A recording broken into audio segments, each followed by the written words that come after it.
So, getting back to my vision for the festival, in the past the festival's been about a 50-50 mix of classical to contemporary. As we move forward, I hope that in time we're going to start skewing more towards contemporary films. And it's important to me that when we do screen classical films, that we look at it not only through a historical lens of what was going on when that film was made, but that we also take a look at it through a contemporary lens. And a perfect example of this is a film that actually is at the very core of my programming this year. When I first came here, I realized that on the 50th anniversary of Mr. Smith Goes to Washington, which starred Jimmy Stewart, one of my favorite actors of all time, he came here for the 50th anniversary 20 years ago.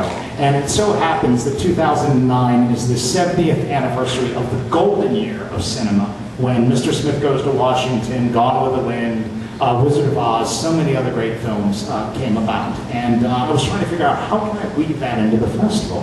And I was thinking of the classic insider-outsider status. And my first week in Charlottesville, I picked up the Sunday edition of the Washington Post, and there's an article in the Washington Post magazine, front page of the magazine, with a photo of Jimmy Stewart celebrating the 70th anniversary of Mr. Smith Goes to Washington, with superimposed President Obama, President Reagan, and Sarah Palin, and a discussion article by Liza Mundy talking about the classic insider-outsider roles in Washington and how it was relevant 70 years ago when Capra screened that film in the Capitol, and it really upset Harry Truman, and how it's equally relevant today. And I thought, yes, we're there. And I called Liza Mundy at the Washington Post the next day, and lo and behold, Liza Mundy graduated from the University of Virginia. And I said, oh, thank you.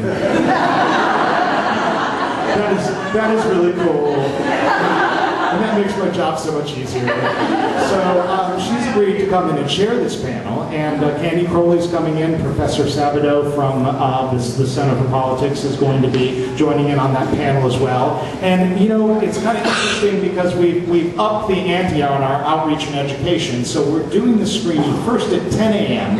and we're bringing in over 500 Charlottesville high school students that will participate in this screening exclusively for them, with a panel discussion with Candy Crowley and Liza Mundy, and then we're rescreening it at 1 o'clock with Candy Crowley and Professor Sabato and Liza Mundy for a general audience out there as well. So we're trying to fire on all cylinders and reach everybody in the community.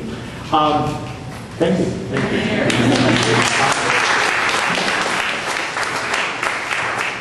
Bear with me here, because I'm going to take you through it day by day, and I'm going to try and do it relatively quickly so that we can wrap up in about 7 or 8 minutes here and get back to socializing. But we're going to have more than 80 films with over 100 guests.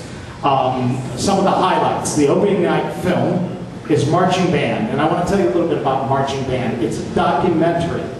And this is a film that came my way from the Virginia Film Office about a month ago, and I had no idea what it was about other than obviously Marching Band. And I put it in to my DVD player, and I'm watching it, and lo and behold, it is about the University of Virginia Marching Cavaliers and the Virginia State University Marching Trojans, dovetailing the election of President Barack Obama, and the excitement, the energy, the passion, the commitment of these young students invested for the first time in the political process of a historic election.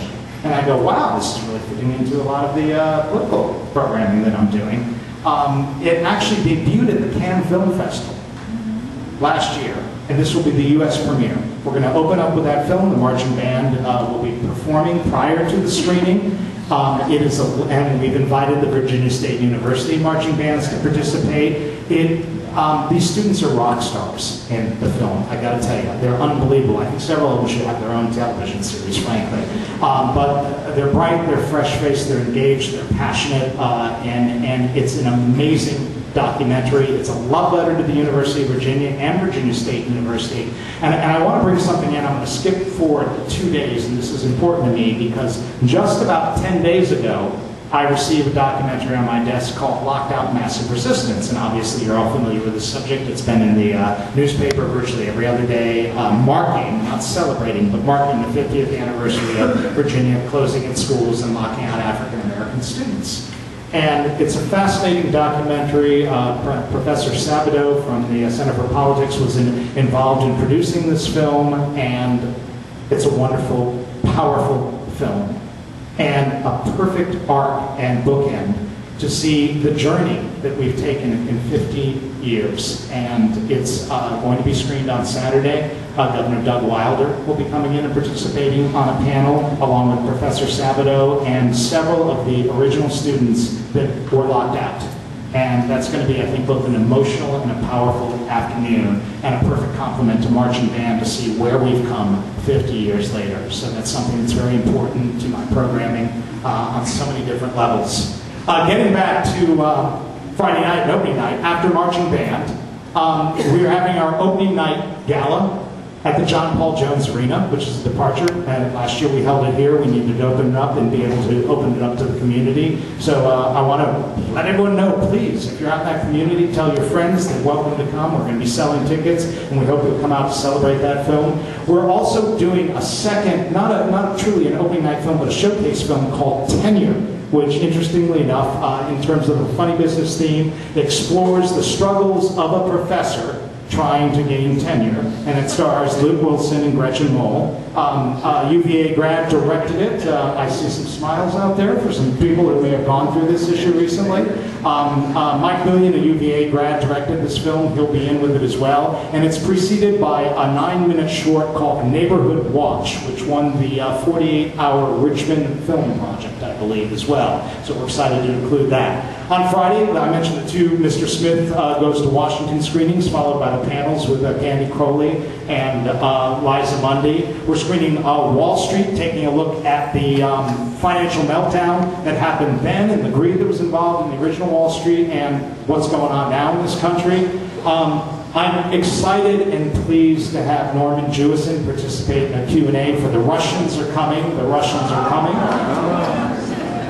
You know, it's interesting, he told me a couple years ago that he wants to remake that film with a terrorist theme this year. Same idea, Cold War, but many years removed. So we'll see if he gets to that. And we're celebrating the 20th anniversary of Do the Right Thing, a historic independent film, and a film that deals with some really strong issues on race. And we have a film that's going to explore its role in the independent film movement. It's headed up by Ron Yerxa, who produced Cold Mountain and Election. Peter Biskin, a renowned author about film. Bingham Ray, who founded October Films, which was, you know, the crux of the independent film movement. And Harry Schottner. So that sort of wraps, pardon?